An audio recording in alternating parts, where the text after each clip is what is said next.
Hello and welcome to episode 76 of the Eldritch Podblast. I saw you look at the sheet to remember what episode. Yes, episode. It's a number somewhere between 1 and 100. Yeah, because we know we haven't got there yet. We know we haven't got there yet. We know we're over 50 as well, so it's probably between 50 and 100. Yeah. So. To be honest, I always know when we're in we're in the 70s, right? Decimal. I know we're in the 70s. The tens. But, I don't which tens we're in? Yeah, I know which tens we're in. Not decimal. But who knows? From there, who knows? Decimal. It's all a mystery. It's all a mystery. I'm Margaret. I'm Jack. Hello. What do you want? Why are you in my house? Why did you click on this video? What's wrong with you? You saw that thumbnail and you clicked on this video? What do you mean? You know what? We were just talking, so we do thumbnails. Obviously, we have to do thumbnails. And we do them before we film, so it's easy for me to scrub through and get them. Yeah, and we can also see how the camera looks and stuff like that. And you know what?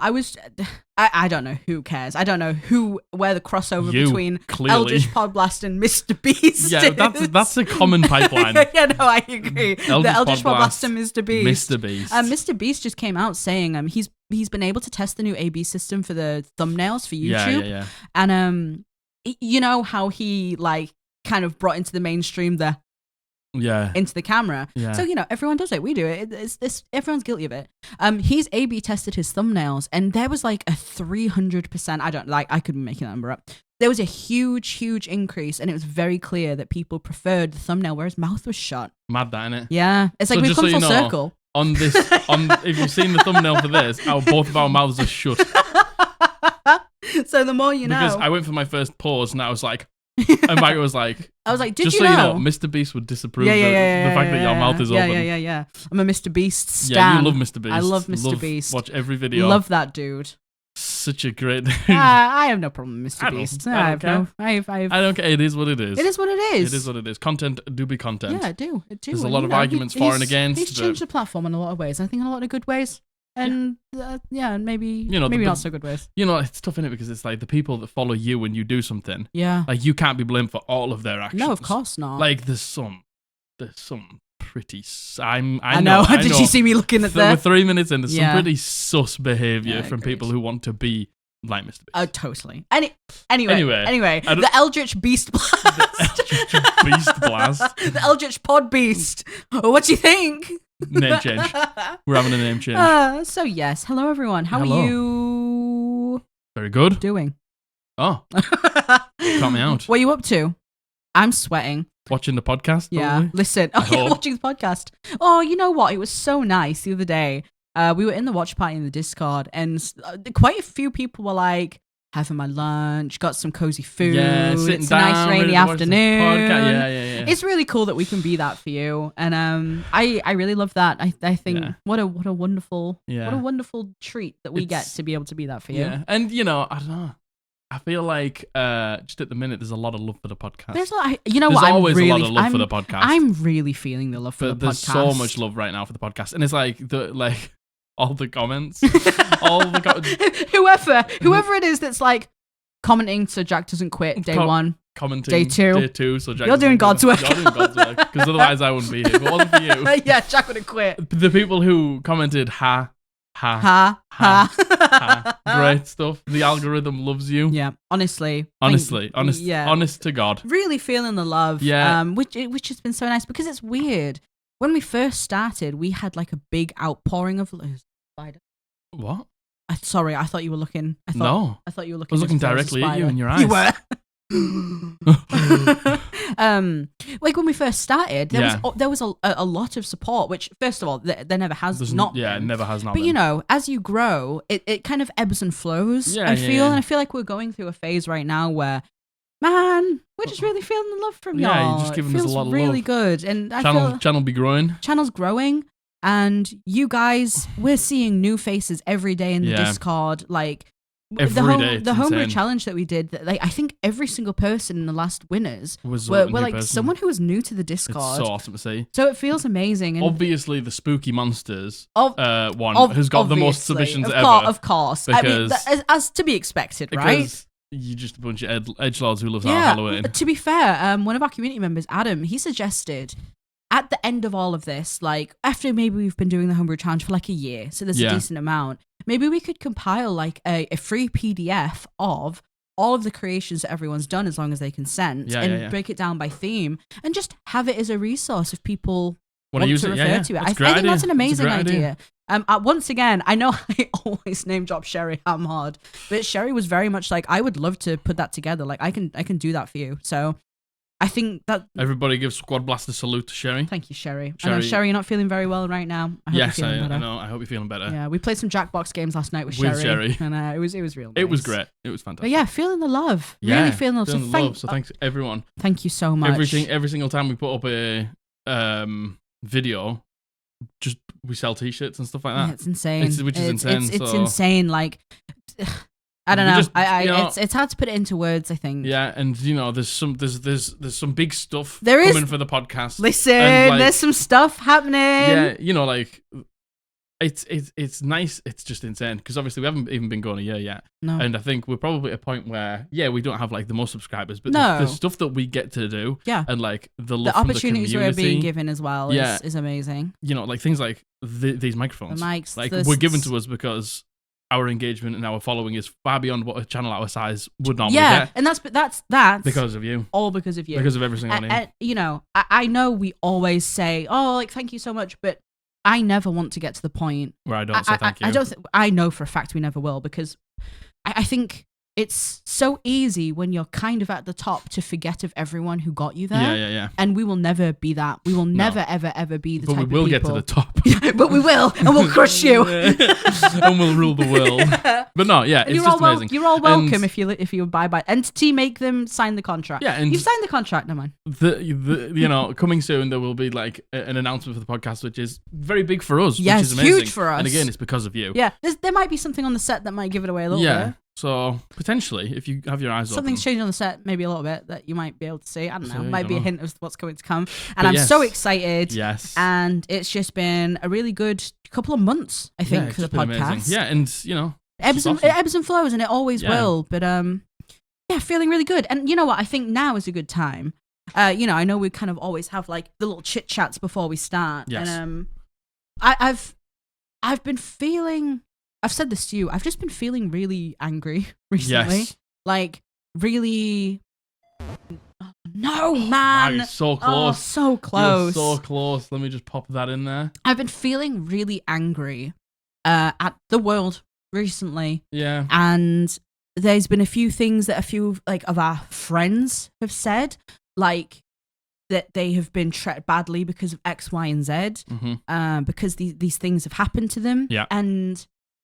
I'm a firm believer of it doesn't have to be your friends for you to care about people. No. And I don't know, just the state of the world right now is kind of bad, and there's so much hate, and there's so much homophobia and racism and transphobia and sexism and misogyny. There's so much of it in the world, and I know we are a safe space from that. Yes, 100%. Oh my goodness, yes. I know we're a safe space for that, and the fact that this community is so full of love and we're feeling it and you guys are feeling it is just a testament to you. It's a testament to us that we try to keep our safe space. Yeah. Our space is safe for you.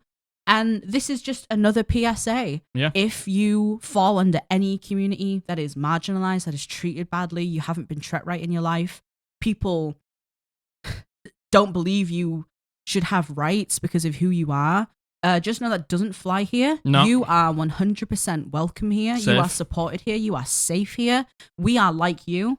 There is you in all of us. And I just think that's important to say. Yeah, because there's been a lot of, I think, there's just been, sometimes you just watch a few documentaries in a row, or a few YouTube videos in a row, a few games in a row that highlight these like horrible things, and then it sort of just brings your mind back to it. Like our mind's brought back to it all the time because the world that we live in is I think very hateful. Our mind's brought back to it because of our community, and because there's so many people in our community who are treated terribly by the general populace just because of who they are. Because of who they are. And we're reminded of it constantly. And the choices that they've made in life. And I think you have to be reminded of it. I think we live in a world now where you can't not be. No. You can't just ignore it. You No, can't you have go, to. yeah, all right, whatever. Yeah. Oh, that's really sad, and I support you. but not to speak out on it. Not do anything about it. We have to. Yeah, we have to. And we have to stick together.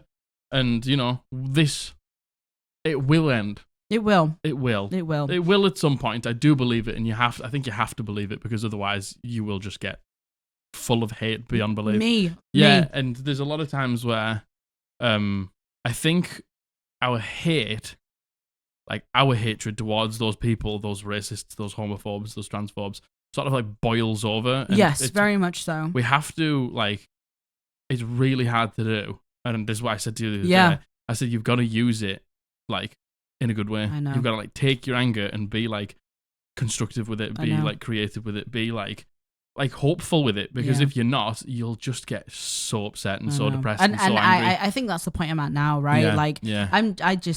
I could cry right now just talking about it. It is misery. It's absolute misery, and I'm so mad about it. I know, and it's tough because we're angry here, we're both straight. Yeah. Cis. I'm a white guy. Yeah. And so I feel a lot of hate on behalf of other people. Yeah, same. I feel a lot of hate on behalf of people. Which is not even the worst part. I couldn't even imagine being a person of color, being a trans person, being a genderqueer person, being a queer person. You have it worse than I do. Yep. And the hate that I feel is insurmountable towards these people. I can't imagine how you must feel. But we don't dwell on that. What we do is we make a community like we do, and we protect each other, and we fight for each other's rights and who we are and all that stuff. And that's how we use our frustration and our anger and our hate. We don't just become like them, because they're just fucking apes. They want us. They want us to become like them. They want us to bite back. They want to fight. They want a war. Yeah, exactly. And that's why we tell the horror stories. That's why we do the Am I the Arseholes? This is why we try to. We've had so many comments. I don't know what it is. Recently, we've had so many comments, specifically on our older horror story videos, of being like, oh my God, this happened to me. Yeah. This is what exactly happened to me. I've been in this situation. I wish I knew better. I wish I had someone to tell me that it was okay. We're telling you it's okay. It's okay. It's all right. It's absolutely fine, because you found a space where it doesn't matter. You don't need to worry about those things anymore. And this space is growing to the point where you can probably just almost exist here. Yeah. There's enough people to play games with, talk to, have fun with, play Baldur's Gate with, do whatever you want. There's enough people in here now where all of your interests will probably be aligned. Similar, at the very least. You can make sub-communities within this community. You can just jump in the chats and play games together and stuff like that. And that's what we wanted, because it's so hard, especially living online like me and you do. Yeah. Because we play a lot of games. God, I just get in games and I don't do what somebody wants me to do in Valorant, and then I get called Nefsler. And I'm like, I turn my mic on in Valorant, and it's over for me. And we don't that's not what we want. We just want to create a community where that doesn't matter. Yeah, definitely. And that we can no longer have the attitude of, I'm just one person. You're not. No, you're not. You're not just one person. No. You are, as I said, you are in all of us and we are in all of you. We are one of the same. 100%. And we have nearly 4,000 subscribers. Yeah. If all 4,000 of us stand together, there's not much we can't do. No, right? 100%. And, we're two fucking idiots who sit on the internet. It's 14 minutes, you can swear now. And we say these things and we make our opinions known, but how many people have felt safe because of that? You can make people feel safe. You have it. You can, yeah. You have the key to make people feel safe around you, and that's all anyone deserves. Yeah, 100%. You should never be penalized in any way or treated differently for being who you want to be. For being you, never, never, never, and that's never okay. And that's what we stand for here. Yeah, yeah. And I just needed to say that because you have been. I've been spiraling. I've been spiraling a little bit. Yeah. And it's just tough, innit? Because I remember when we used to watch Philip DeFranco every morning, and on there they used to just be hate towards black people, hate towards gay people, and we just come away from watching it and we'd just be so angry, pissed off all day. Yeah. And that's the problem, because you want to hear about it because you want to know what's happening, but at the same time, as soon as you hear about it, you just get fucking pissed off. So you just need to take that energy and that frustration and like just do something. Yeah. And listen, better to be pissed off than pissed on. Yeah, 100%. Yeah. So.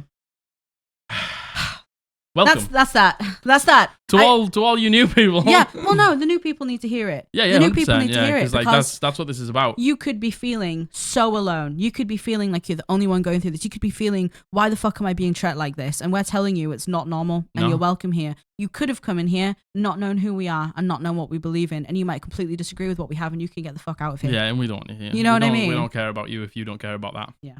Like literally the fundamentals of it. If you don't care about what we've just said, we don't care about. Don't care about having you here. Get out of here. So that's the fucking. We live and die by the sword, baby. Yep. Yes, we do. The sword of social justice. Someone has once said the righteous fury of the Eldritch Podblast, and that is how it will stay. Yeah, that's how it'll stay, baby. So in other news, I got a haircut. Yeah, Mario got a haircut. How fantastic does it look? Thank you. On a scale of 1 to 10, give me some numbers in chat. No, give me some numbers down below. Give me some numbers in the watch party. I want to see hype for Margaret's haircut. And if there's not enough hype, I will quit. You will quit, right? Where's the person who says day 3 of commenting? Yeah, I got a haircut. It was a long time coming. I needed a haircut. You all saw how long my hair was. If you have long hair, don't know how you do it. Mine is like thick, pin straight hair, and it is Asian hair. It's thick Asian hair. Thick Asian hair. If you have Asian hair, you know. Yeah. And it was just a nightmare, and I finally got it cut. And you know what? It's like a jellyfish haircut. I know you can't really see it too well on this side profile, but it's a jellyfish haircut. So it's you can see with like the layer. There's like very fine chopped. It's got like the short layers up at the top and like the longer layers on the bottom. Yeah. It looks fantastic. Thank you. I came out of the hairdresser feeling really, really great about it. Yeah. My hairdresser, amazing. Big up Saskia. You are an incredible hairdresser. She's so nice, and I'm so comfortable with her, and she always does such a great job. And I see her once a year. Well, maybe not all the time. Well, we just didn't have time this year. Didn't have time this year, really. Because it's not very close either. I left feeling amazing. We filmed the little. In last episode, we had to film the homebrew challenge winners. Yeah, so we filmed that just after you got your hair cut. Yeah, and like, you know, when you go to the hairdresser and they style your hair a bit differently, like to how you would normally do it. Yeah. I watched it back. Listen, I felt real bad about my hair. Yeah, you didn't feel good. I felt real bad about my hair. You've been stressed out since that I've been really stressed out. But I think it looks fantastic. Thank you. You know what? Now I've styled it myself. I think it looks great. I'm feeling a lot better about it. Cute. Thank you. Yeah, I feel good. I feel like it looks so much better from. Watch me turn around and be like, it looks better from the front, and everyone like, go away. Yeah, I feel like it looks better from the front than it does from the side. But you know, I think it looks great I'm doing from all angles. Little ear. I'm gonna get some little elf ears. Margaret's trying to get some elf ears. Gonna get some little elf ears. And what else? Oh, we want to talk about. We did a roll in some homebrew characters last episode. Yes. And then we said, it'd be cool if we could make characters for you.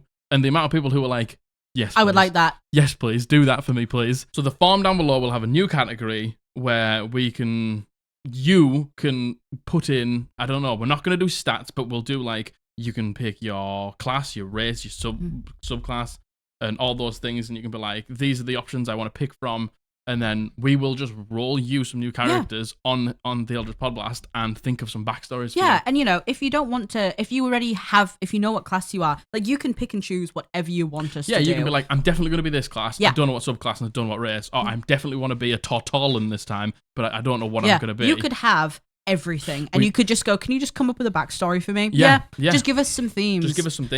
We haven't actually set up the form yet, so I don't know if it's going to be like a separate form entirely, so you can say, or if it's just going to be like the same form and you can just write in the text box what you want, like, right? It can go as far from like, you can have us do everything. We won't do your stats. Yeah, we won't do your stats. Obviously, you do your stats however you do with your Dungeon Master and your group. But we can do everything like we did on ours. Yeah. Or we can literally just do like a couple of the, like the reason why I'm adventuring, like to survive, to save or something like that. And then we can go from there. Because when we know what your subclass is and stuff like that, we can do everything. We can basically go from there. You could literally just want the backstory. You could literally just want the subclass. we'll do whatever you want. And then we'll just pick a few and we'll make them. We'll do an episode on that. We can make it like a regular thing if there's enough demand and people like it. It sounds like there's a lot of demand. Yeah, thank you guys so much for being interested in that. Listen, we love doing that. Again, we love it. So that's like the bread and butter of D&D for us. Yeah. And those, being honest, those videos don't perform as well on our channel. But like, it doesn't matter. We have to do what we enjoy doing sometimes, and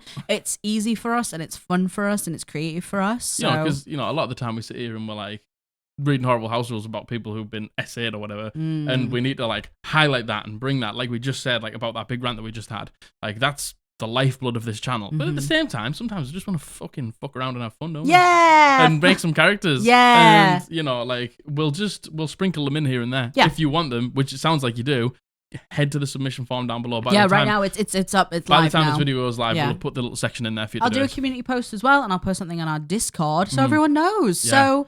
Thank you very much. Maybe we can. What we could do is we put that, the whole sheet. We could basically put all the options of the sheet in there, and you can just delete the ones you don't want. Exactly. Yeah, Easy. we'll sort. We'll get something sorted. Okay. And that's about it. Yeah. That's about it. Is it? Yeah. I don't think there's anything else. Man. Fair. Exciting stuff coming. Yeah. And thank you so much for your support. We love you very much. Yeah. Should we get into it? Let's get it. All right. What we're doing today, baby. Well, you can't read, so you have no idea. So this is the first time you've heard this. Yes, you just blindly click on the screen and then somehow we're there. Yeah. Just without any warning, we're suddenly just on your screen. It's the entity that does it. Oh, of course. You come in from work. Yes. The entity has set up your laptop. Yes. Got the video ready and paused it. Poured you a nice hot drink. Yeah. Nice some drink. Snackies. Yeah. Some little snackies. Yep. Maybe cooked you some tea. Yeah, I cooked you a little bit. And now you can sit down and watch this. The entity would do that for you. Lit a candle for you. Yeah. In your final days. Indeed. Yes, that's the important part. So today we are doing horrible D&D house rolls. Let's go. Let's once again preface this by saying this is all just a bit of fun. If you use any of these, that's totally fine. If they work at your table, fine. Yep. Whatever goes at your table is the most important thing. If we disagree with any of these and you think any of these sound great or you hate any of them based on what we said, that's completely fine. Up to you. That's called an opinion. That's called an opinion. And you're entitled to one. Very much entitled to one. 100%. So, shall we just go? This is a mix of... Get it, baby. I think this is a mix of submissions and from the Reddit. That would make sense. Yeah. Get your horrible house rules in. Give us your horrible house rules. It doesn't have to be horrible house rules. It could just be like any house rule that you use. Maybe a house rule that you've heard that it would be quite controversial, but at your table at work. Yeah, just tell exactly. Us about it. Yeah, please submit them because I think we're running a little bit low on them. Yeah, because people don't want to tell us. Yeah, I get that. Tell me, even if you played with a guy or somebody 300 years ago who had a horrible house rule and you're just remembering it. Yeah. Tell me about it. Ancient piece of shit. Yeah, you fucking old ass piece of shit. All right. By the time this video goes up, when's this? When is this Mondays? This is Mondays. Oh God, yeah, Jack's 30 on the 18th. Yeah, this is going out on the 9th. Oh man, I'm gonna be. When this goes out, I'm 9 days away. Oh my goodness. From the 3-0. Well, they're 300. So, yeah. Unlucky mother. Let's go. All right. So this has been sent in by Scott, and his pronouns are he, him. Thank you, Scott. Thank you so much for your submission. Scott. This is something I just started, but my players are enjoying it. I started when they hit level 9 and got 5th level spells. They have the option to try to change spells a bit as they cast them. This could be increasing the range, changing the damage type, increasing numbers of targets, or whatever they can think of. I set a DC based on the spell and how they're trying to change it. For example, if they wanted to cast Cure Wounds as a ranged spell, I would start with a religion check of DC 20 to add 5 feet. If they wanted to go 30 feet, it would increase to DC 30. If they are successful, then the spell is cast as they intended, and the DC is decreased for the next attempt to do the same. On a failure, the slot is wasted and the DC remains the same. It's been used a few times in battle, but mostly had resulted in them practicing their magic before a long rest, which can make for some fun role-playing. All right. What do you think? So, it sounds quite complicated, but as long as you, as the Dungeon Master, Scott, are comfortable, sounds pretty great to me. I love the idea, of course I do, forever player. I love the idea of being able to, like, augment your spells. Yeah, augment the spell. Yeah, I think that's an awesome addition. It's like, I didn't prepare Healing Word. I've only got Cure Wounds. Somebody's 35 feet away from me. I run up to 30 feet and I try. Yeah. It's like, I'm not gonna do it this round anyway. So I'm basically, if I waste the spell slot, it was an attempt. So I have to do the religion 20 check, which is cool. Love it. The only thing is, the only negative I have to say about it is eating a slice of the sorcerer's pie. What, by being able to distance spell? Yeah. Twin spell, whatever it might be. Like if you can augment your spells, like changing damage type is a very, especially in 1D&D, a very new sorcerer thing. True though I guess there is still the DC check and the sorcerer doesn't have that. I guess that's the thing, isn't it? The sorcerer can just do that. Innately do it, where right? Everyone else has to sort of roll to do it, and if they don't get it, they lose the slot. Yeah. I think it does make the sorcerer a little less special. Yeah. I think at the same time, we don't even know if there was a sorcerer at this table. But if there's not a sorcerer at this table, then it feels great. I think that's great. Yeah. Like, and I like. Do you want to know what? I like how hard it sounds. Yeah. The only thing is, how would you choose? You know how Scott here says, like I would make them do a religion check. Why? Like, how would you determine what kind of check that would be? Because the thing is, if someone's not proficient in it, then they're not going to hit a DC 30. Yeah, so, but I think the thing is, like, let's just say it's cure wounds. Yeah. So I imagine you're talking about a cleric in that moment. Let's just say, for this instance, you're talking about a cleric. Yeah. If it's the druid, then you say, let's make a nature check. Let's just make a general wisdom check. Yeah, I guess. And you change it for the person. Would you play into... Oh, my God. What are you doing? No, I've thrown my slider across the floor. You are crazy. I've got it. You're crazy. You're crazy. Like, would you personally do it and you skew it towards what your players are good at? Yeah, I would skew it towards the player. Yeah. So say it was like TRP in the last campaign. Like a religion check might be fine because, she was a follower of Fafnir. Yes, yeah. Or maybe because it's Josh and he's a sorcerer. Yeah. And maybe he didn't take distance spell and he wants to do it from a distance. Then maybe it's like a charisma check or something like that. Or a persuasion check over the magic. Yeah. So, like cater it to each person. But I do still like the fact that it's baseline 20. I like the fact that it's baseline 22 because it's not easy. No, but it's doable. It's doable. Like if there would well. be many times where that would be doable. And I reckon. Maybe it's like I save my inspiration for this moment. Yeah. I save my advantage disadvantage token for this moment, and like I get it, and if you feel like the DC doesn't move, but if you try and like make the distance even longer, it goes up and up and up. I think like those, you would have to be quite quick as a DM to definitely keep remind yourself of all of these rules. I think you would have to be quick as a player as well to be able to think of it, to be honest. Yeah. Like I think it's just really dynamic. I like that. It is. For a table that maybe doesn't follow the rules exactly, but is happy to like push the boundaries. Then I think it's a great role. What do you guys think? What do you think? Would this work at your table? Do you agree? Do you completely disagree? Yeah, I think it's cool. I think it's cool as well. I like that, Scott. As long as you can keep on top of it, Scott, I think it'll be really good. Yeah, thank you, Scott. No, thank you, Scott. Very cool. Very good. All right. So, pardon me. This next one has been sent in by Tana, and they go by they, them. Tana, they, them. Thank you for your submission. Thank you so much, Tana. Hey guys, love the pod, found you guys on TikTok and wanted to share the homebrew rule that I accidentally instated that has changed the entire course of our campaign. Thank you so much, Tana. Very good. Glad you're here. As a first-time DM who mostly learned D&D from watching Critical Role, I early on took to heart a lot of information based on what happened in the show. I will try and keep this next bit spoiler-free, but feel free to cut out or summarize to avoid spoilers entirely. So listen, potential spoilers for Critical Role. There isn't really that many spoilers for Critical Role. It's all right. When watching one of the episodes from early campaign 1 of Critical Role, a character flat out died with no death saving throws from a trap that used necrotic damage. Okay. We all if you've watched the animated series, you already know what it is. Knowing what I know now, I know that it was a specifically tailored trap that Matt designed to kill if the target reached 0 HP. Mm-hmm. But at the time, I took this to mean that any necrotic damage brought you to 0 and killed you instantly. Okay? Very cool. My players, who were also newbies, seemed okay with this and generally were just wary of monsters and enemies that did necrotic. It was not until multiple years later that I realized my mistake and told my players. However, after playing this way for so long and having many important and emotional deaths be caused by this exact homebrew rule, we decided to keep it running. It definitely would not work for every campaign and for everyone, and what was that? I don't know. What was that noise? I think someone just set fireworks off outside. Sorry. Don't know what happened there. I'm sorry if that was a jump scare for you. That was a jump scare for us. Jesus. Big bang. Big bang outside. Sorry, where was I? After playing this movie for so long, after having many important emotional deaths caused by this rule, we decided to keep it running. It wouldn't be suitable for every campaign and for everyone, and I'm not sure I would even recommend it to anyone. But it's been an interesting element for us, particularly when players themselves use necrotic damage. What do you guys think? I love it. Yeah, I love it.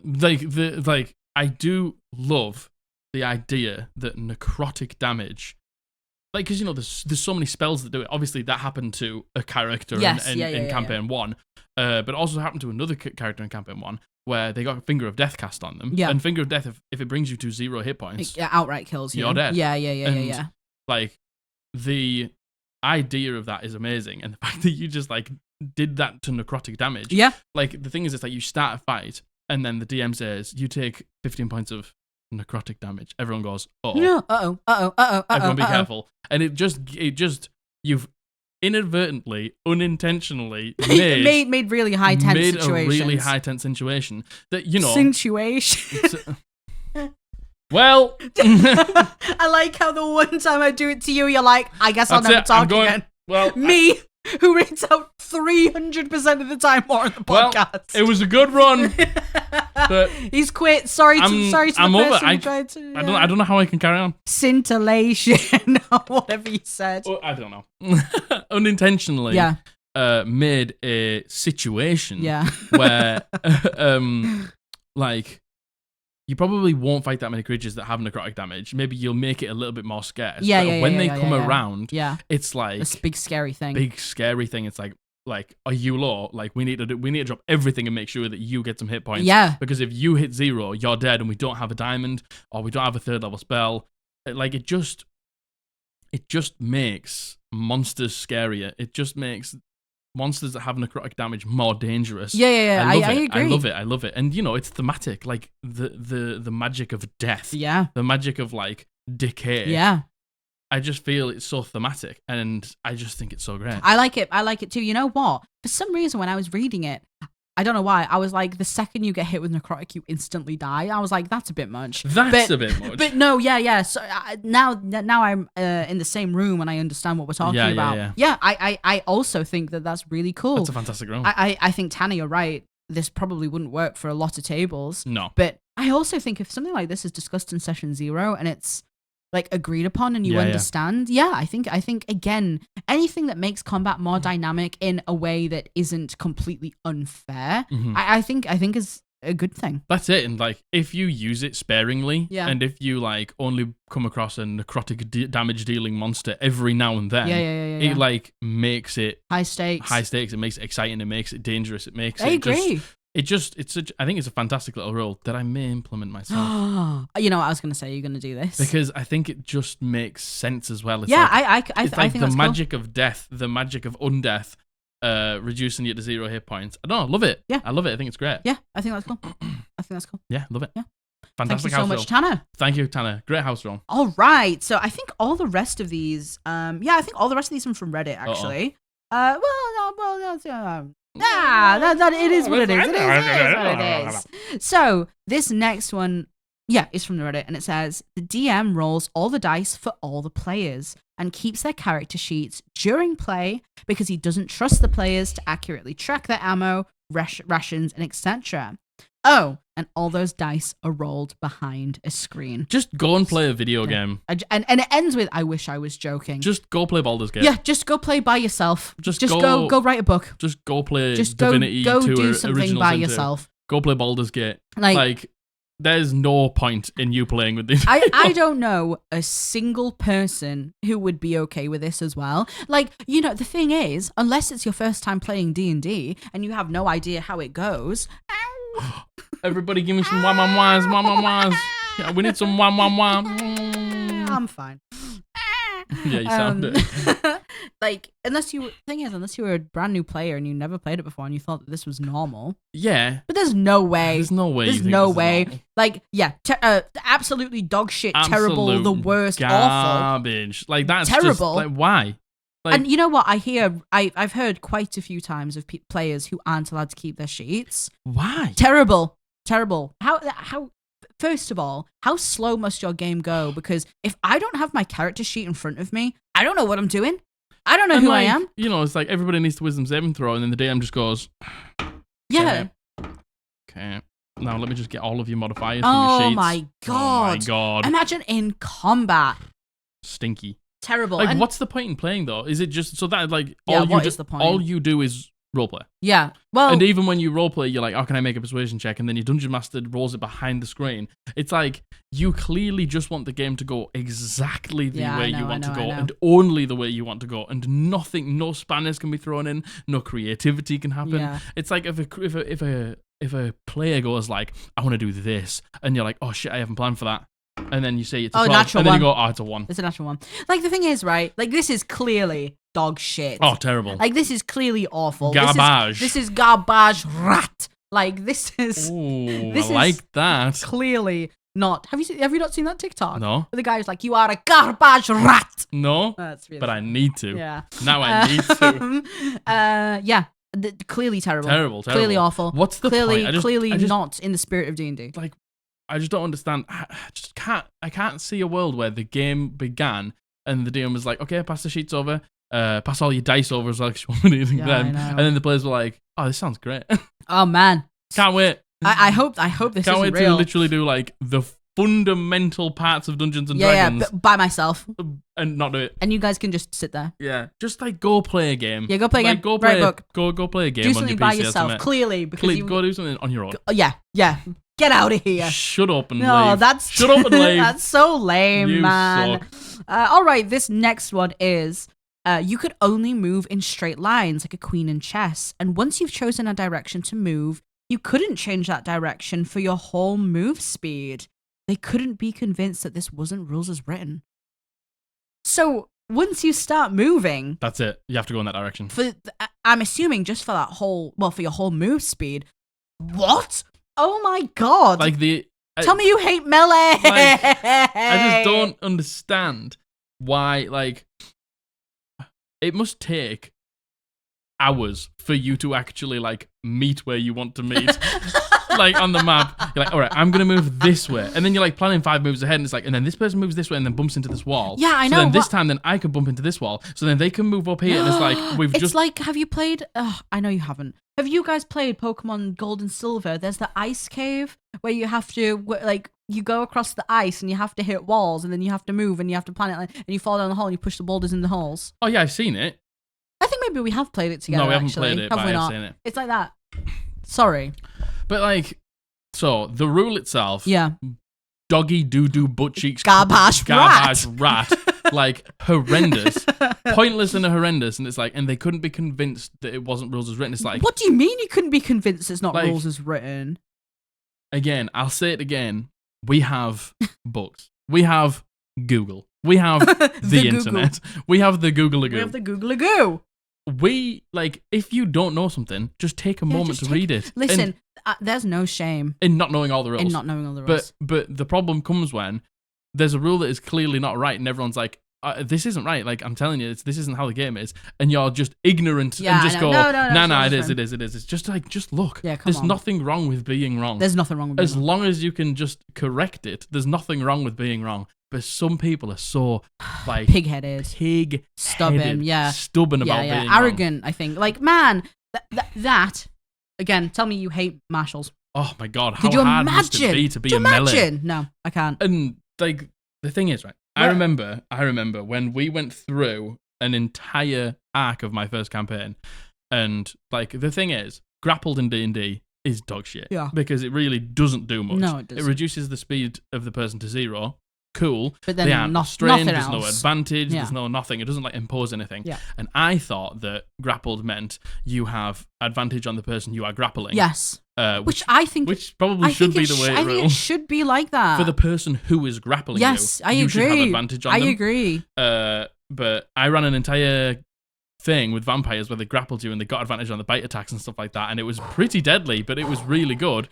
And then we found out later that wasn't it, and I just did it in my group and I was like, I'm really sorry. Yeah. I fucked up here. Yeah, but you know, like, none of us cared. Yeah, but like, but you probably didn't care because I was just like, man, because you actually, I was wrong and I'm sorry. And if any of us had come to you and said that, you would have been like, oh, let me check. Yeah, like, just let me check. Yeah. Am I ruling this wrong? Let me check. Yeah. By the way, that rule with vampires, bro. Brutal. Good though. Good. Made for some very real good moments. tough, intense combat. One of the biggest moments I will always remember in the entire campaign. Yeah. But brutal. So no, garbage rat. Garbage rat. All right. That's terrible. Straight lines. Only been able to move in straight lines. Boo. And then you can't turn. It just reminds me of like a really old shit video game that can't comprehend the fact that when you started moving, you can't turn. Yeah. Man. Yeah, it's like the slipping on the ice Pokemon in the cave. There you go. Shit old video games. What the fuck? Nah, I wouldn't. Kill him. Entity. I like Pokemon. Pokemon's great. All right. Sure. Okay. I take it back. I'm sorry to all you Pokemon fans. Okay, this next one. Played in a campaign with a DM homebrewed leveling up. When you earned enough XP, you had to find a trainer for your class and spend several weeks with them to gain your level. And then he ran a plot with a time constraint. We ended up with enough XP to level up 2 or 3 times, but couldn't actually gain the levels. Meanwhile, the monster's CR has been ratcheted up to meet our level XP totals, and it indicated that we should have. It was not a fun house rule. Man! We play World of Warcraft. We play Final Fantasy 14, where you go and you have these epic like montage things where you learn new skills and new traits, and it's but that ain't D&D. That's some systems are amazing in what they were designed for. Yeah, not bring them D&D. into something else. Not D&D. The thing is, I actually do like the idea. And I would think maybe something for more like, with Priestess, how she wanted to do jewel crafting. Yeah. I think something like that, like a secondary. Finding right? like a master jewel crafter. I think that's cool. And the thing is, how the fuck do you spend several weeks in game with the trainer? Yeah, well, like how does that all plots stop? Well, that's it, right? Because it can go one of two ways. You have to stay there and physically role play out, and of course you would skip through some, right? But then there has to be a time sink in it. Or you would go, okay, I spent 3 weeks with my trainer and there's no role play at all, and then it's like, then what's the point in doing it? Yeah, because you've just wasted time for no reason. Yeah, that time might as well not be a thing. Yes, exactly. Time Do you know might what I mean? As well not be a it thing, might as well not be a thing. Like I remember campaign 2 Critical Role. Matt Mercer did something like this for Marisha when she was Beauregard. Yeah, like she would find a member of the Cobalt Soul. Yeah. She would train with them intensively, and then she'd learn new like monk things on new Cobalt Soul monk like subclass abilities, which is really cool and really thematic. But you have to. The thing is, if you level up away from a town, away from somewhere that isn't, and then you have to go and find the town, it's like everyone else is leveled up at a normal rate. Yeah. Like you have to be able, as a dungeon master, to like tie in going back perfectly at the time where you level up. And like not only that, I know it's XP leveling. People, I have no idea if people level up at different times, right? But let's say someone is miles ahead and it's just them leveling up. What's the rest of the party gonna do if you have to dedicate in-game weeks time? It's just insane. That's terrible. But then the egregious part comes. Go on. Like it's fine to, if that's the way your players want to do it, and they like the thematics of like finding a trainer. I can see that working. Yeah, for a party. I can see that working. But I can. When you've got the XP to level up twice, and then you don't allow them for whatever arbitrary reason, but then the monsters have still leveled up as if they were 2 levels higher. And you put a time constraint on them too. Like, tell me you hate your players. Like, that's hatred. Yeah, that's really hatred bad. towards like, players. Again, like, that's so bad. Yeah. And I agree, that does not sound like a fun house rule. I can see a table and I can see a world in which the having to find the trainer and having to spend time with them works. I think that's really cool. Yeah, I could see that. I think of many tables who would really enjoy that. I think who I think would love that? Matthew. Yeah. I think Matthew would love something like that. Yeah. Anything that sort of like makes the journey more like in depth he'll enjoy. Yeah, and I think again something like week or jewel crafting or like topography. Like I think people would enjoy that. I think I would enjoy that. But weeks is way too much. Mm-hmm. Weeks is too much. Yeah, way too much. Boo! Oh my god! Garbage. Is that the new pestilent vibes? Garbage rat. Garbage rat. Garbage rat. Yeah, you're a rat. All right, that sucks. You're a rat. How about that? No, you're well, not. no, that person's not a rat. No. They're dungeon You're master. a rat. No, No, you're the rat. No, move to the side. You're the rat. Entity, step out the way. You're the rat. Yes. Not the entity. The entity could never be no, a garbage rat. No. The entity is all-knowing, all-loving. Garbage rat. Makes a mean pumpkin spice latte. Yeah, wouldn't you know? Oh, they didn't make you. I'm sorry. Oh, they made me one. Because you're a rat. All right. Next one. I like how we're a safe space, and I'm like, you're a fucking rat. You're a fucking rat. So this next one is, my boyfriend and I used to play D&D with a couple of friends of ours. The DM was a girlfriend, boyfriend was a power gamer with minimal interest in roleplay, who just liked doing lots of damage, so DM would let him do overpowered shit to keep him interested. The boyfriend jokingly warns us that he's playing a rogue assassin and that it's really broken. We're surprised because assassin rogues, when played rules as written, aren't particularly strong. Correct. You think that's correct? I do. I feel like assassin rogues are some of the... Assassin rogues are... So there's two... There's so let me just tangent here. Yeah, go on. Assassin rogues, surprise round. Yeah. Is hard to get. Unless you go off on your own, like Vax'ildan does quite a lot and gets himself in massive amounts of danger because he knows if all the other people with heavy armor who have disadvantage on stealth will ruin his surprise. It's really hard to get surprise, which is where it shines because if you get surprise, that's when you crit. Yeah. The good thing is about the class is if you go before somebody else in combat, before an enemy, you have advantage on attacks, which is cool. Yeah. Really awesome. The other thing is the subterfuge thing or whatever they get, where they have to spend a week to mimic somebody basically. Like they'll learn how to dress like them, talk like them, act like them, and then they can use a disguise perfectly and be like you can't pick them apart in a lineup. Yeah. But that's an in-game week. Yeah, and I feel like that is so specific. Yeah. The advantage thing is great. Yeah. The surprise thing is great, but it's so hard to get. I think I'm thinking of the surprise round. And you know what? I'm getting it confused with the Gloomstalkers being able to do the extra attack. And it's because so many people multi-class them. Yeah. Because they work well together. Yeah. I can see why. If you can get surprise round, the classes, that subclass is busted. Yeah. But not how many times have you had surprise in my game? 3. Yeah, if you don't get it very often because it's so hard to get. It's hard, and we never think to do it. Yeah. Maybe if we were thinking to do it, but even then, it still doesn't matter if you think to do it. It's tough. Yeah. Anyway, sorry. Yeah. Anyway, boyfriend's playing an assassin rogue. Yes. Find out that they're using a homebrew, very liberal interpretation of the rules.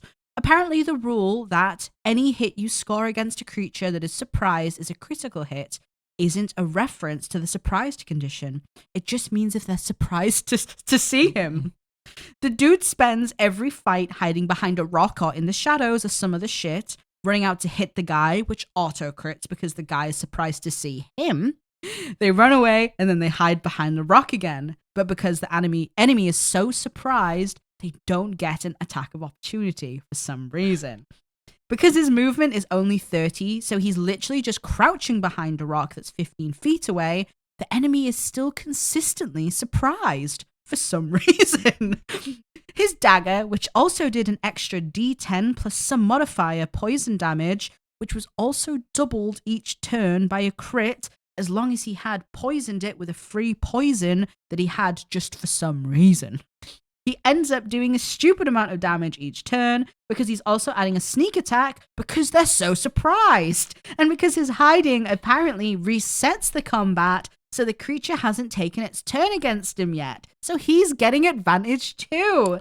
This means every second turn, after taking a turn to put the poison on his dagger, which is an action, he was doing the knife's base damage, plus poison damage, plus sneak attack damage, all doubled because of an auto crit and rolling with advantage and never getting hit because he was so cleverly hidden behind the rock / bushes / shadows. Garbage rat. Garbage rat. Can I have this? Yes, this is something you would ask for. This is on my level. This is something that you would ask for. Man, the thing, it's surprised to see you. Man, I'm glad that they're not a real thing in real life. I'm surprised to see anyone, any given point. You are, the problem here is they are literally just breaking the fundamentals of the game. Yeah, and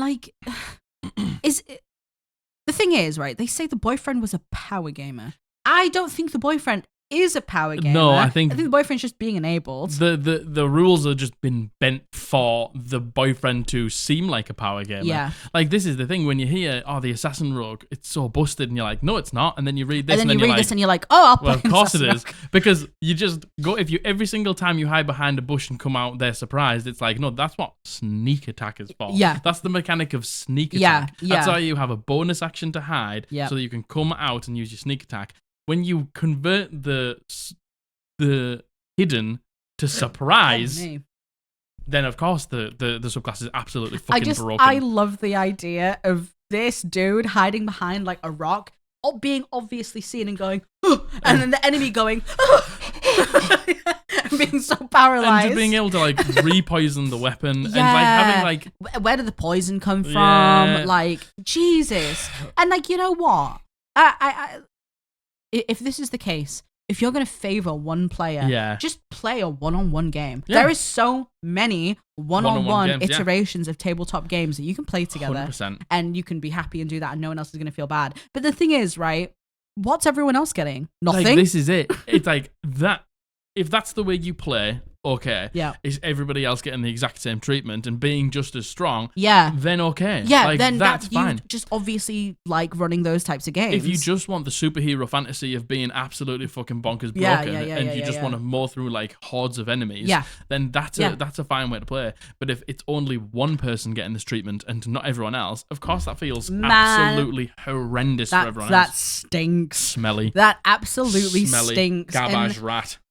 Man, I understand like playing with your partner and wanting to be nice to your partner, but don't ever favor your partner. Imagine if you favored me over anyone else. Like, granted, I ask for a lot. You ask for a lot. I have to say, you and Abby ask for so much. It's insane. I ask for the most, I would say. Yeah. I ask for the most. I think you do ask for the most, but you also get told no the most. True. Because, you know. True. But imagine if you said yes to me every time. And the thing is, purely just because I ask the most, I would be the most fucking bonkers cracked. The thing is, right, you're like, oh, I would love this. If I gave you everything you wanted, you would immediately be like, this sucks. I know. It's like getting to the end game. Like, it's like, you know, like buying like bells on Animal Crossing. I've never done that. But you know what I mean? It takes all the fun out of it. It takes all the fun out of it. It does. Like, if you start a character and you're like, man, I'm going to get this feat, and then I can't wait to get these spells, and then when I get this class feature, then everything's online and I'm working cohesively, but that's not to like level 9. It's like when I get to level 9 and everything's like running exactly how I want it, and then it feels amazing. Yeah. But if you just get all of that straight away, it stinks and it doesn't feel good. Yeah, and I you agree. think it'll feel good, but then when you get that, you're like, I know, yeah. Where do I go now? I agree. Like, you need to have even a little bit of growth. Yeah, I agree, and that's something that I've learned as well. Yes. Like, because I'm very impatient. Yes, you are. I like to have everything now. like yesterday. Yes, like I think that's why I ask for so much stuff as well. I like being strong. I like it. But I agree. You have to have room to grow, and you have to have room to get stronger and better. Yes, because it's not going to feel good at like level. That's leveling up. Like, listen, level 1 to 4 probably not going to feel great. 1 to 5 doesn't feel amazing because you still only have one attack as a martial. Yeah, it doesn't that so much as a. You can either get a feat or ASI at 4, but you know it like, and that's the point. That's the point. It feels doo-doo butt cheeks because when it starts to feel better, you're like, yeah, it's coming online now. Totally. It's feeling good now. Totally, and you can feel it. Yeah. That stinks. This stinks. So do you want? I'm gonna out Margaret now. No. Yesterday we were on the way to the hairdressers. We were in the car and we were talking about Blythe. Yes, and my talking new about paladin. like her backstory and stuff like that. And we've made a few changes. And Margaret we were talking about the build, what I'm gonna play, what my stats gonna be. I'm still like unsure. I will multi-class. Yeah. I love multi-classing. I definitely will, and I'm not sure what to multi-class into. We're gonna actually stick to the multi-classing restrictions this time, though. Because we didn't in the last one. They got a tiny bit out of hand. They got a little bit too overpowered. But you were like, oh, I think we're gonna go custom lineage, and I was like, oh, sick. So you'll get a +2 and a feat. And you were like, and I was like, well, you could play Variant Human and get 1/1 and a feat. And you were like, can I not just have +2/+1 and a feat.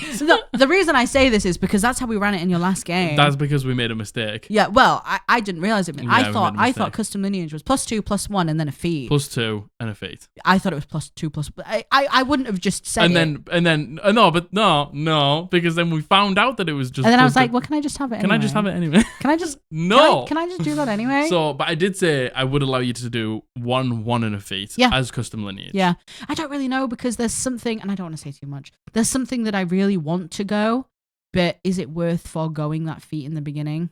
See, that this is the thing. This is being stuck between being a fucking min-maxer and being a role player. Yeah. It's tough. It is tough.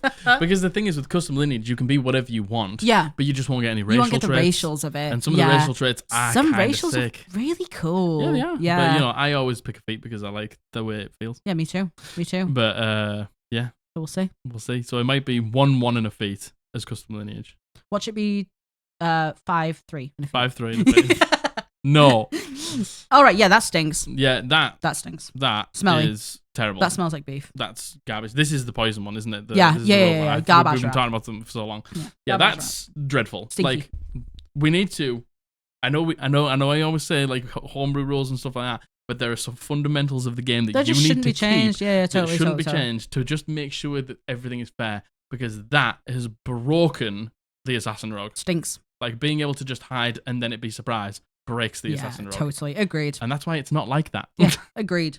All right, this next one is I have seen a bunch of idiotic rules, all dreamed up by my first DM while power tripping, with the worst ones being there's a couple in this. Yes. 1, if you are disarmed, all attacks on you have advantage. Rule disappeared the instant a monk showed up in game. Interesting how the second that happens it goes, because it's against you, the DM. Like no, but it's like, because if you are unarmed, which the monk always is. Yep. Well, not always, but a lot of the time is. Can't disarm him. You can't disarm him, and every attack would then have advantage. Oh, I'm reading this as in the monk is doing the disarming to the monsters. No. Well, maybe, I don't know. But the whole point is like, read it again. If you are disarmed, all attacks against you have advantage. Rule disappeared the instant a monk showed up in our game. Because doesn't the monk have a disarming? No. What am I? The battle master has a disarm. I thought the monk had something like a disarm. I don't know what logic. Well, that's good then, right? Well, no, because it shouldn't have been like that in the first place. Oh no, it shouldn't have been like that in the first I place. tell you what though, being disarmed kind of stinks. Yeah, being disarmed is lame because you just go, well, I pick my weapon up. Yeah, because it's a free action. Yeah, you can just pick my weapon up. But the thing is, it's like, maybe you could make it, you've got to like bend down and pick it up, which like standing up from prone takes away some movement. Yeah. Maybe bending down to pick up your weapon like costs some movement. Yeah. Because it actually gives some value to being disarmed. Yeah, and it works both ways, doesn't it? Because being disarmed literally is free action, pick my weapon up. Yeah, it's just like insulting having your weapon disarmed for me, I suppose. It would be good if you could like disarm and then throw it away or something like that as the same action. Yeah. Yeah, there's like some bits like that in D&D that do stink. Yeah. That don't feel good. Yeah. But as soon as the monk turns up, because the monk is unarmed strikes, yes, you can take a weapon if you want to, but you don't have to. All attacks against you will just have advantage. Stink. Yeah. Smelly.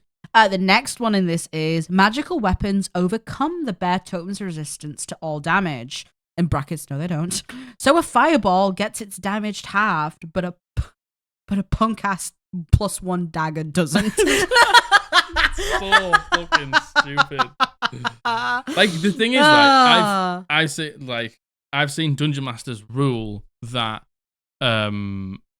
magical slashing, magical piercing, and magical bludgeoning overcomes barbarian resistance to that's what it was in our first campaign. Yeah, Matthew did that by accident. And then you know what? Like, I think like the next session he was like, I feel so bad. Because, I'm so sorry. Yeah, it's not like that. Yeah, so I don't know if this is just a misconception. Yeah, possibly. This is maybe just a fuck up because some people don't like realize. All piercing, all slashing, all bludgeoning, all is resisted by barbarian's rage. Yeah. I just like a punk ass +1 dagger. But it's like it's mad, isn't it? Because the totem barbarian get like resistance to all damage. Fireball. Yeah. Nah, don't worry about it. Yeah. But a +1 punk ass dagger. My one weakness, a punk ass +1 dagger. And then the last one on this is polearms, so glaives, halberds, you name it. all have disadvantage against targets within 5 feet of the attacker. Why? Because the lance has this special property, therefore it should apply to all polearms. So apparently this is an old edition rule. Oh, is it? Apparently this is an old edition rule, but looky here, it has been scrapped, and I wonder why. And like the thing is, like a lance is not the same as all of the others. Well, the glaive of the halberd and stuff like that, like it's got a slightly worse damage dice than the maul, the great axe, the great sword, because it has a bit of reach. Has a reach on so it. That's where it's advantage. So just putting a disadvantage when they come within 5 feet of you it just renders it almost completely useless. But, my point is, yes, a lance is a polearm, but a lance is not the same as a glaive or a halberd. Do you know what I mean? Just because a lance, which is a polearm, has this one property, doesn't mean that all of the polearms should have it. But I don't think it has it now anyway. Yeah, but this is what the person is saying, because because the lance had it, and it's the lance is a polearm. They're like, yeah, all polearms have this. Get it. Yeah, I get it. I get it. That stings. It's fucking Listen, trash. they're definitely not the worst. They're not the worst. They also but sting. It's just like just a bunch of little shit rules. Yeah. They all add up. Like the polearm, the lance, the halberd all get a slightly worse damage die because they get the reach. Yeah. There's the disadvantage. Yeah. You don't need to add more disadvantages to it. Yeah. Are any of these Reddit ones good? Probably not. Oh, man. Probably not. Oh, man. Not good. That one smells. All three of them smell. All three of them All stank. 3 of them stink. Yeah. Which one was the worst? What were they? So we have the disarm has advantage. The magical +1 damage doesn't get halved, and then all polearms have a disadvantage within 5 feet just because the lance has it. Which one's the worst?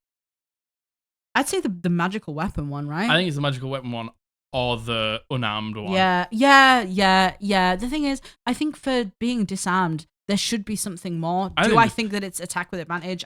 I don't think so. But like maybe there's an attack of opportunity when you get to pick up your thing. Maybe it takes half of your movement to pick up your thing. Something like that. Yeah, but I agree. Not attacks have advantage against the person who's disarmed. Yeah. But I think for me, maybe I'm just speaking from playing a barbarian. Like it would piss me off. Like it would just piss me off. Would it make you rage? It would make me rage. Oh my god. Yeah, it would make me rage. I would like to rage. I like to Go rage. and pick up an I would like to rage t-shirt at our Etsy store. Do you want to hear me rage? Go on then. Oh my goodness. All right, this next one. How many do we have? 1, 2, 3, 4. This is number. Holy shit, we have so many. Yeah, we're firing through them. All right. I banished the BBEG and Wizards of the Coast campaign in round 2. Considering everything, it was done then and there. Banished to his own realm, so he can't come back. We already cleared his minions, so no way for me to lose concentration due to damage. Concentration. Is that what I said? Yeah. Condensation. And then I... God, do you like how I just laughed at my own joke? Because you're really funny. Yeah. And then I had to actively roll concentration for 10 turns to banish him. And I was not allowed to do anything else, like moving, or it would be at disadvantage. Like, see, right. This is a moment where your combat has been dismantled. Yep. And the players have done something really cool. Yep.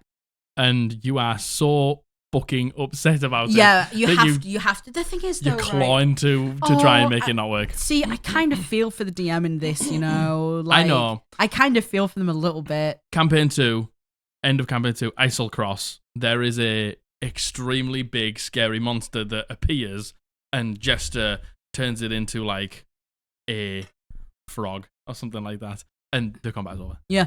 And like it feels bad because basically when you get to those really high levels, one monster like combats need legendary resistances. However, I would argue that whatever that was is different to the BBEG in the whole game getting banished in round 2. Yeah, but the BBEG should probably have some legendary resistances. I completely agree. Like, I feel for the DM. I feel for the DM, but it was maybe an overshadow, totally an oversight. And you know, once it's like, the thing is, I don't even necessarily know if I disagree with having some sort of mechanic to try and claw it back a little bit, like to have something. Yeah. Do you know what I mean? Yeah. And I know that is kind of breaking the rules because, they're banished. They should be gone. Right? Well, yeah, unless you have to make a concentration check. Yeah, but yeah. just having to make a concentration check I every know, round. I know. Because you fucked up. Yeah, I know. You're just putting in like all sorts of different rules to try and like claw it back. Like sometimes it's just done. The BBEG can come back maybe in a different way. Yeah, WOTC. That means Wizards of the Coast. Yeah. Yeah, what about it? Just I banished the BBEG in a Wizards of the Coast campaign. Yeah, it might just be like a Rime of the Frostmaiden. Oh, okay, got you. Do you always think Wrath of the Lich King when you say yeah? But it doesn't have an L in it. It doesn't, and it doesn't have a K in it. I know. My brain goes, Wizards of the Coast. Wizards of the Coast. Waff of the Witch King. Waff of the Witch King.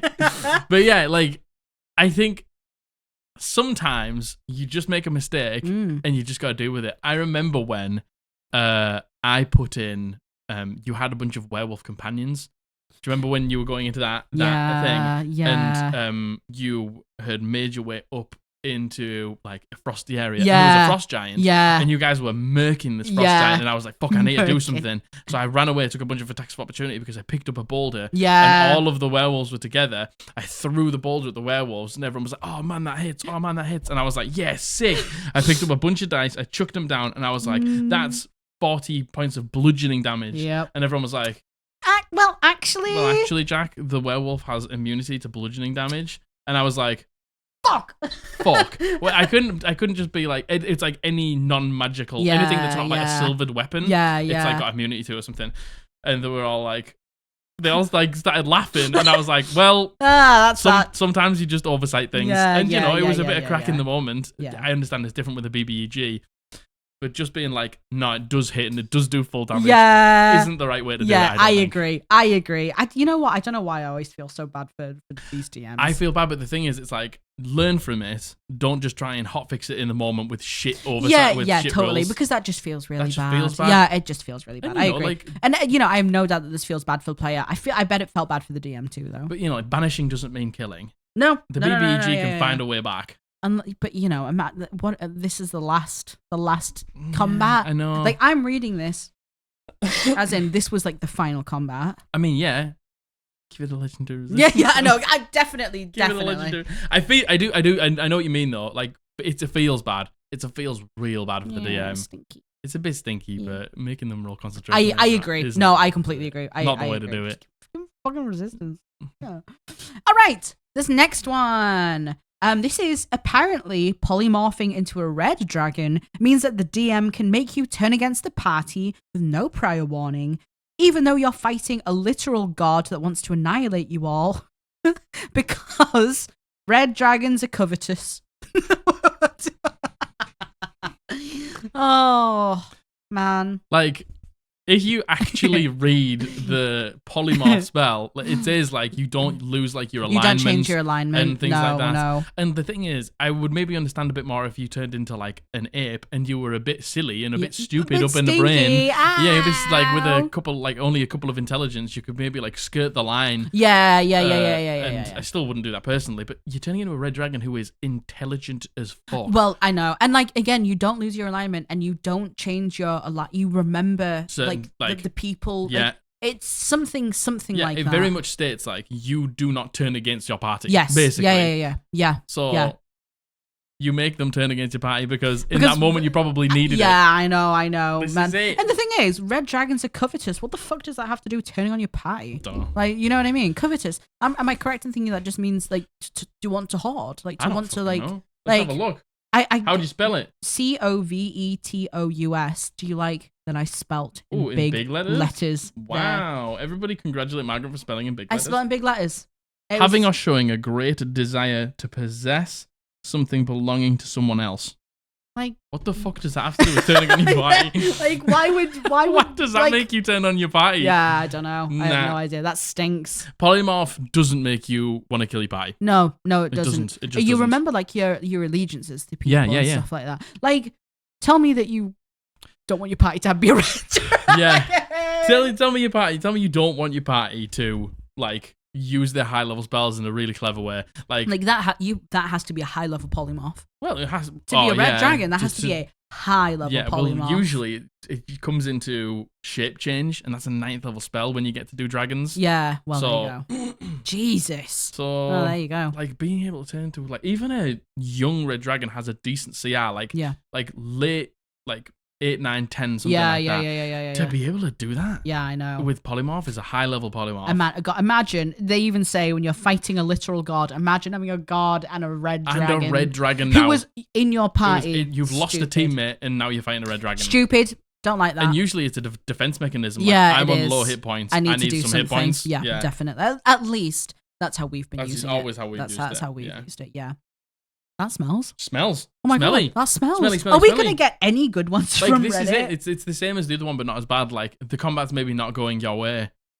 Now your red dragon is on my team, and it's like, that's not how it works. Just smells. But you've ruled it that way because you desperately need it to work that way. Yeah, agreed. Smelly. And, again... At the Garbage rat. Garbage rat! At the beginning, we say, like, if you like any of these rules, I feel like these aren't even necessarily rules anymore. These are just DMs. These are like rulings in the moment that are just bad. Really bad. Yeah. This next one. A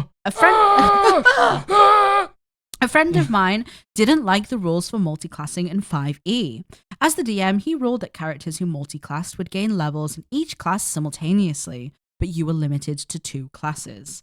Needless to say, the power scale was immediately broken. Oh my god. Oh my god. How the fuck? You gain, you multi-class and you gain levels in both as you go? You're getting 2 levels. You're getting 2 levels. Oh my god. You're getting 2 sets of hit dice. You're getting two health pools. You're getting 2 feats potentially. You're getting 2 feats potentially. You're getting 2 class abilities potentially. Man. You're getting like double the amount of spells. Yeah, man. Fuck me. Tell me you want to break the game. But to be fair, they have said it was immediately broken. And again, if you want to run like the power fantasy, like super high level heroes doing absolutely crazy bonkers shit, yeah, I can see how people would love this. I can see how people would love this. Yeah. But that is insane. Way too much. That is absolutely wild. Normally it's like they don't like the way that the multi-classing things rule, so they just get rid of it. Yeah. Oh, and they nerf it into the ground. I was going to say, a lot of people don't like multi-classing in 5e. A lot of people don't like it. So many DMs are against multi-classing in 5e. Why? I don't know. I get it. No, I do get it. No, that's unfair of me to say. I get it. Because there's some multi-classes that are absolutely fucking insane. They're broken as fuck. And also, a lot of people just like but you're a fighter, how can you be a druid? And it's like, if you do it for literally no other purpose than for it to be broken, and it doesn't really make sense roleplay wise. Yeah. I get that. Like, I get that. I do get it. I would personally, and you don't have to do this, and I know that this is a complete and utter personal choice. I like my multi-classes to make thematical sense. Yeah. And I will actually build my character and roleplay my character so it does make them. If I know I'm sorry, I thought you were talking about your players. No. Yeah. No, I agree. If I know that I'm going to be a fighter that wants to multiclass into a wizard, I will have them be interested in books and spells and arcane, like from an early stage. So when it happens, it makes sense. I agree. Like with Rayla, like I wasn't even going to multiclass her into barbarian, but it thematically just made so much sense. The path she ended up going down, it made so much sense. Yeah, I know. And she was always more barbarian than she was druid. Yeah, I would say. It's like she was druid, and then she left the tree and began to see like everything that was going on in the world, and it really just made her fucking it shaped her in a different way. Off. Yeah, totally. So she became a barbarian. Yeah, and like that's great. And like if you're going in my game, if you're going to multiclass, like TRP, like she multiclassed into a monk. She was a cleric monk. It probably wasn't even the most optimal at all. Yeah, but because she'd lost faith of Fafnir, it made sense. Like to do the multi-class that she began to like fight in a different way and learn new techniques. Yes. Yeah. So, I like that. Yeah, I do. That's great. I do. And with Blythe, the multi-class I think she's going to go down. Like I have a really cool thematical way. Sorry, I had to stop for a second with the dog. For Blythe, you were talking about for Blythe. Oh my God. I thought you went for Blythe, and I thought you were making a Sublime joke. Sublime. And I was like, Sublime. Sublime. Go on then. Huh? For Blythe. Yeah, for Blythe. I have a cool idea for a multi-class. Yeah. Yes, it's bonkers busted, but thematically, You've already thought about how you're I've gonna already make thought it make thematically sense. how it's gonna make sense. And it's yeah. like adding another dynamic into your role play. Yeah. Because you're like already thinking about this thing. Exactly. And it's like, that's great. If you've like made your powerful build make sense and make more role play, you couldn't want anything more. Really. I don't think you necessarily have to. I don't think you have to. I don't think you have to. I just but like it. I like it too. I like it too. Anyway, yeah, that's Sublime. insane. Oh, sublime. Sublime. Sublime. Insane. Sublime. Like, fucking, as the players at the table, you'd be like, oh yeah. But really, if somebody does a multi-class and what? Sorry, What? I you know how we work on the document together? I've pasted over yours. Gotcha. I've pasted over what you put on. Like, if you're a player who doesn't multi-class in that campaign, you are going to be in the dust. Yep. In comparison to the people who do multi-class. Easily. In the dust. Easily. Goodbye. You will never compare. Entity, tell them that they don't compare. Tell them that they don't compare. No. Nothing No, don't. compares. Oh my god. Anyway. Go on. The next one. The next. Did I put this down? No. I have no idea. I don't know. I don't know. Is this number 10? Don't know. There's no numbers. Ooh. I have no idea how many we've read out. Hey. Well, we're just going for it. We're just going for it. Squad Blasters, can you tell us how many we've read out so far? You know? I don't. This is a number.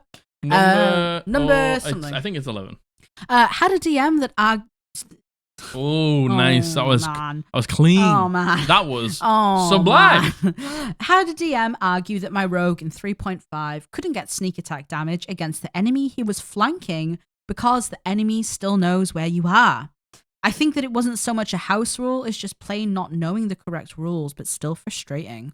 This is a hark back to... This is a hark back. Attack Jesus the Christ. Unaware. This is Attack the Unaware. Attack the It's Unaware. like, that isn't how sneak attack works. Yeah. Just like, the thing is, I just don't understand. Like, just take a moment and get the player's handbook and go to the rogue section and read the sneak attack. It doesn't say anything about being hidden. You are so caught up on the word I snake. And Snake. This is exactly the point we made when we talked about and this is why I wanted to put it in, because the amount of people in the an Attack the Unaware who were like, yeah, this happens to me. The amount of people who were like, my DM does exactly the same thing to me. Give rogues their sneak attack. It's literally how they scale with damage. If you have advantage, you have sneak attack. Whether you get advantage by stabbing a prone enemy, flanking with somebody, hiding, all the ways, guiding bolt. Yep. If the person has just been guided bolted by the cleric, you have sneak attack. You're the next person in line. You have sneak attack because you have advantage. have sneak attack because you're advantage. Yeah. Also, that's it. And as well as that, if oh my god, I talk like I've never played D&D in my life. If an ally is within 5 feet of a creature, you get sneak attack too. Yeah. And if you're a swashbuckler, if no one's next to it, you get it too. That's the point. That's the point. More point. ways to get sneak attack. Yeah, listen, do not let your DM works. take your sneak attack away from you because you're not hidden. Yeah, just be like, oh, I don't get my sneak attack. Pick up an D6s and fucking roll it anyway. So annoying, man. Because that's so annoying. how the game works. To be fair, the amount of people who are like, it should be called like a precision attack or something like that. Oh, Attack the Unaware. I vote Attack the Unaware. Attack the vulnerable. Attack the vulnerable. Attack the elderly. Attack the elderly. Attack children. No. Attack them infants. Attack the people who can't defend themselves. Entity attack them. Entity attack. Yeah. Anybody who you are bigger than. Attack. You can attack them with sneak attack. Anyone you're smaller than, attack. Just attack. Just attack. Entity It should just be called attack. Okay, we're into the last 3 here. The last 3. We're into the last 3. Wow, I don't know how many that is in total. We're on 12, I think. We're on 12. We're flying through these. Jesus. Okay. I'm out of breath. Sorry, we had to stop. We had a little wee break. Dog needed a wee. We needed a wee. We've weed. Everyone is toileted. I'm out of breath. Oh. Number 12. Yes, number 12. So, I had a DM who said that I had to declare Divine Smite before my attack roll, and if I missed, I lost the spell slot anyway. It's just not how it works. Like, you know what? This used to be rules as written. I know. This used to be rules as written. It's not how anymore. How bad does that feel? Like, if you're struggling to balance a paladin that's smiting like fuck as soon as they get a crit, like maybe we can do something about the amount of damage dice they get. But it feels real bad to call it, miss it, use the spell slot. I know. The whole point is you do it on a crit because that's how you get most of your damage. That's how you get it. Like, paladins don't cast that many spells usually because the spell slots that they get aren't very high. Yeah. And they're your smite slots. They're your smite They're not slots. your spell It's slots. the They're your smite fundamental slots. of the class. Yeah, it's like the rogue sneak attack. Yeah. Like, it's not. Well, it's a not, vengeance paladin that only waits till they crit to put in smites, it's hard to balance. Yeah. I get it. And that's the whole point of the class. But this isn't the point. Yeah, no, this isn't the way to balance it. Yeah, and the fact that this used to be rules as written stinks. Like, they changed it for a reason. You need to, with a paladin, what you need to do if you're struggling to balance a really strong paladin is you need to burn some of them slots. Yeah. You need to make them use them somehow. Yeah, like we need to have like some dungeon crawls, Yep. some combats where there's a lot of enemies, Yep. so they can't just like walk up to the big thing and just smite that. Like that's the way you balance a vengeance paladin or a paladin just in general. Yeah. Because and if they only hold their smites for those moments when they crit, then they're probably not doing a huge amount outside of that moment. Exactly. And then it's like, okay, well, the combat is then far easier to balance for me because because smiting all the time. Yeah, exactly. But man, to have to declare it beforehand. Smelly. And if you miss, you lost the spell slot. Smelly. God, Garbage rat. That garbage rat. Garbage that sucks. paladin rat. That pop. Paladins. Paladin. We're now actually. I'm a paladin sympathizer. We are a podcast of paladin sympathizers. Yeah, now. because I'm about to play a paladin, so I'm a Yeah. paladin. Druids. Ugh. Paladins. Druids. Paladins. I don't mean that. I love druids. I love Jack's druids. currently playing a Stars druid right now, I'm playing a and it Stars makes me druid. really want to play a Stars druid. And I have a really cool story for a Stars druid too. I started playing a Stars Druid and everyone at the table was like, the fuck? You can just do that as a bonus action? And I'm like, yeah, I can, bitch. Yeah, I can. Yeah, I can. And I've cast I can. Guiding Bolt. I've cast Guiding Bolt twice, and I haven't. We'll have to do it next one. We didn't We'll have to give do you it an next update one. on the one shot. We'll give you an update in the next We'll one give you an update on because the next one. the one shot is being so much fun. It's we great. went clubbing. It was great. We It went was clubbing. so good. There was vampires. There was Twilight reference. It was so good. Yeah, Edward Cullen was there. Yeah, we'll explain it. We'll explain it next time. No, that stinks. That stinks. That smells. I hate Smells. that. Terry, Boo, garbage boo, rat. boo. Garbage rat. Okay. We love paladins here on the podcast. Yeah, we're paladins. Especially lawful good ones. Eldritch Podblast. Yeah. Yep. Eldritch Polyblast. Yep. It's the best I could do with that. So we did our best. This next one, this is the second to last one. So I used to think that if you had failed a medicine check to stabilize an ally, that it would make them fail a death save. And I told the people I played with that, who believed me. And then I accidentally killed a party member, sad face. Sometimes we just don't understand the rules, and that's okay. Sometimes it just happens. It just happens. I can feel the remorse. I can just feel that they believed me. It's like the necrotic damage all over again. Yeah, exactly. Just a misunderstanding of the rules. Yeah, exactly. But to be fair, you know what? I can kind of understand why OP would get to this point, making right? it worse. Yeah, I can understand why if you failed a medicine check, like it would make them fail a death save. Obviously that isn't how it goes. It just but wouldn't stabilize them. That's all it is. I can see how that would. Yeah, I can see the misunderstanding, the miscommunication. It's probably very easy misunderstanding to make. You accidentally trip and you fucking like knee them in the throat. The syringe goes like into the heart as you pump like milliliters of adrenaline in. You accidentally stand on the hair a little bit too much as you get up. Fail a death save. Yeah, I can see how that would happen. Yeah. Scalpel one of their eyes out. Yeah. Oh, the sad face at the end. No! Listen, I'm so emotional. You send me a sad face at the end or something. I'm crying. I'm upset. I'm upset about it. Here we go. Turn them on, Margaret. Turn the waterworks on. I could. Don't, because I could. Because I could. All right, this I'm is unstable. This is the last. Oh yeah, I'm so unstable. This is the last one. We flew through them. We did. Well, it's an hour and a half. Yeah. Well, we've had quite a few stops in between. Yeah. There have been really small stops though. They have. Yeah. True. It's all right. This is the last one. Are you ready? The last one. Are you ready for the last one? Prepare yourself. Tell entity.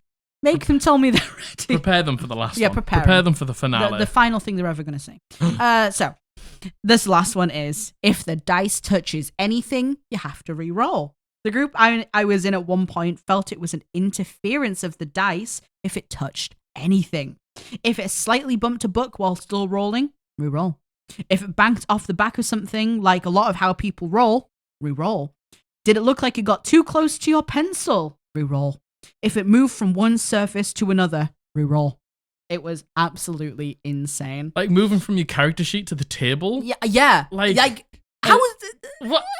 Like there was a second part of this that I didn't put in because basically it's like they were massive conspiracy theorists. These people like didn't believe that 9/11 really happened and stuff like that. And they like you were interfering with the cosmic force of the dice. Oh my god! All this bullshit, and I was like, we don't need to go there. Listen, you know what? I can picture a lot of people who are like, yeah, no, the dice are everything. If I've got a dice tray, you better believe I'm rolling it in from the side. And it hits the side, bouncing it off the side, and it lands where it lands. Agreed. Yeah, like, that's who the fuck is able to like just do it and it land perfectly in yeah, the dice I know, tray agree. without hitting anything else? I agree. And like, listen, Josh, that man, I don't know. Do we have a dice tray on the table? Well, no. Our dice trays are like, I don't know, like an A6 size of paper. Yeah. Right? They're not with big. high walls. Yeah, high walls. They're not big. He rolls more on the table than he does. Yeah, he rolls it and it bounces like, out. Absolute reckless abandon. Just chucks it in. Yeah, he chucks it in and it never. And like, you know, like it bounces off. Like there's sometimes, right, we roll outside of the tray backs and it's a good number and we go, oh, I'll keep that. I'll keep that one. I'll keep that one. I'll keep that one. I'll keep that one. Oh, I'll keep that one. Like, if it bounces out, it's fine. As long as it is a randomly generated number, which rolling a dice is, it doesn't matter. It lands too close to your pencil. Yeah. What the fuck's that doing? The lead interfered with the molecules of the dice. Yeah, that is very conspiracy theorist. But you know what? I can see some of the die-hard, like, old school fucking... The dice rule everything. That's why the dice can rule everything, but if it bounces off the wall, it's still ruling everything. It's still, yeah. That's exactly, yeah, totally. Like, what are you talking about? Lands too close to my pencil. Lands too close to the book. What are you talking about? Yeah. Rules from one surface to another. Yeah, like off my character sheet and onto the table. Yeah. That's a bit of a funny one. Bit of a funny one, but also. What are you doing? Also, what the fuck? What are you doing? Also, what on earth? What are we doing? Yeah. What are we doing with ourselves? Yeah. Huh? Yeah. Do you think they believe in like online rollers? Oh no! Like, no. No, that's witchcraft. That's witchcraft right there.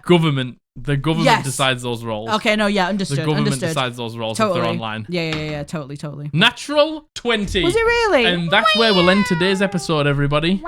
With a natural 20. Well, thank you so much for watching. Yes, for being with us here today. A couple of reminders. The homebrew challenge. Oh, sorry, yeah, the homebrew challenge is over today. It's over today. You already missed out. It's over. It's done. The homebrew challenge for a spooky monster. It's closed today. So we'll be announcing the winners Thursday next week. We'll be rolling a new challenge Monday next week. Yep. Thank you all for being here. Yep. If you like the idea, sorry, I'm so sorry. If you want us to rewrite, have you ever had a dream where you do?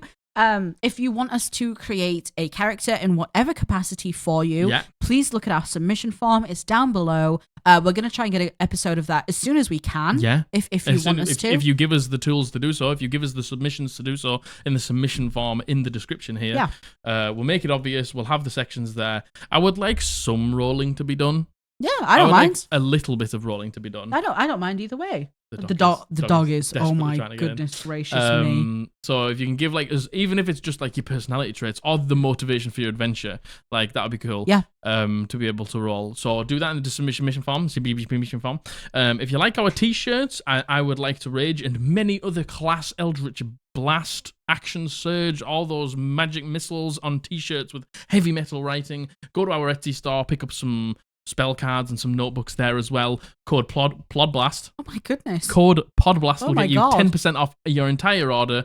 So go and treat yourself to some gifts for this gift-giving season. Yay! Our merch is available at www.eldritchpodblast.co.uk. You can get the heavy metal design. You can get the logo design, the logo with the back print there as well. Head over there to get some merch from us. You're a garbage rat. You're a garbage rat. Like the video. I want to see so many comments. If I don't get 50 comments, someday soon I've got to get 50 comments. I need 50 comments. Oh, yeah, or what? Or I'm going to... You don't want to know what's going to happen if I don't get 50 comments soon. Oh, my God. What to them? 50 comments. 50 comments. 50 Oh, comments. my God. Okay. Yeah. Like the video, comment down below, subscribe if you haven't, hit the bell to be notified when we upload a video on a Monday and a Thursday. You smell like beef. You smell like beef. I love you. I love you. Bully loves you. We've been the Eldritch Podblast, and we're going to see you on Thursday. Bye. Bye.